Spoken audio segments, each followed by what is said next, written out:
Hey, my sweeties. Okay, so I've talked about this before, but I was not very social in school. Grade school was tough because I was an outcast. Middle school, I was invisible. And by the time high school hit, I was still kind of invisible, but now I was wishing that I wasn't. I'd see other kids hanging around in the halls and in groups, laughing and having fun, and there were TV commercials of kids going out and just doing things together and having a good time. And I just stayed home all the time in my room and read and ate Cheetos. Because there was nothing I could do. I couldn't drive yet. I didn't belong to any clubs or groups because I just wasn't into any of them. And the one that I was into, theater, I couldn't get into because unless you were a senior or a really, really good junior, it was really hard to get into the plays. So I stayed a loner. And after a while, it started getting really, really old. What kills me is that I am seeing my teenage years going right by me and I am missing it all. I'm 17 years old, I have never gone on a date, I never go anywhere on the weekends, I just stay home. I want to have more fun and do things on the weekends, like be friends with guys, and after that maybe I'll work on the boy-girlfriend thing.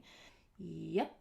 And then my senior year hit, and it looked like maybe things might change. That year I got cast in my first school play. So now I had planned this out like a year in advance. I knew the directors only cast the kids that they knew or had seen or had experience with, so I purposely took an acting class with one of them my last semester of junior year, just so I could put myself in her vision. And it worked. And by the end of the year, she'd asked why I never tried out for any of the school plays before. Because you never picked me when I tried out? Apparently I still had that whole invisible thing going on. But now she knew me, and she had plans for me. And for the first time, I got into the school play. And I got a lead role. So I was thrilled. The problem was, all these other kids all knew each other, and I was still an outsider. I'm still kind of worried about the play. I have such a big part, and I really want to be friends with all the kids who are in the usual drama crowd. I see them in the halls, and they're nice to me and everything, but they don't act with me like they act with each other, and they're more stiff and less funny. When I'm on the stage, I feel like they're all talking about me. I feel like they're just humoring me like some little kid until the play is over. I'm the newest member of that group, and I know I'm insecure, and I'm afraid I'll never fit in with them. And then I remembered fasting. I had actually fasted for success in a play like a year before this, so I knew it worked. And I thought, well, maybe I'll try it again. Only this time, I would fast for friends and to fit in. So I said a prayer. I sat down with the Lord and explained what was happening and how it felt and what I wished would happen. I knew that the last time I had fasted, he had changed people's hearts, and so maybe he could do it for me again. Only this time, that I would have friends here while I was in this play. And so I fasted. And again, this was a big one. This was bigger than the usual things you ask for when you say your daily prayers. I wanted to show the Lord that I was really serious about this request, serious enough to sacrifice. I was going to not eat or drink for 24 hours. I couldn't affect other people's actions or thoughts, but I knew the Lord could. And if I could do this fasting thing that I'd learned about, and if I showed him that I was willing to do as much as I could, maybe he would bless me by doing what he could.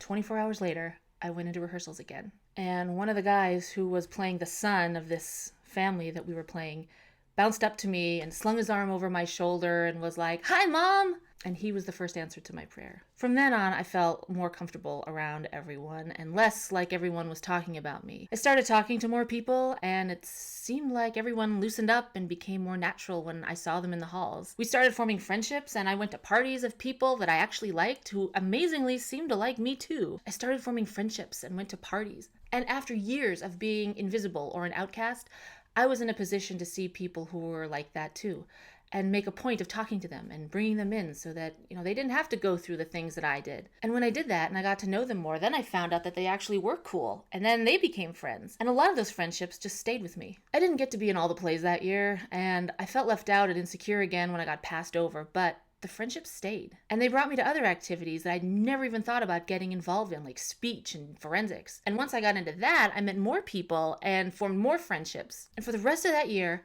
I hung out with people in the hallways.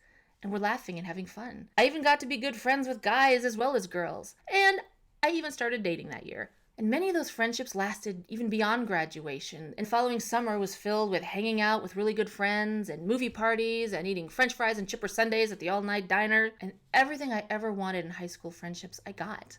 And even more than I thought I was going to get. Because one thing led to another, and when I followed the chain back to its beginnings, the beginning was that day that I prayed and fasted for something that I knew I couldn't make happen, but I knew the Lord could. And he did. That was another huge building block in my testimony of fasting. I know it works.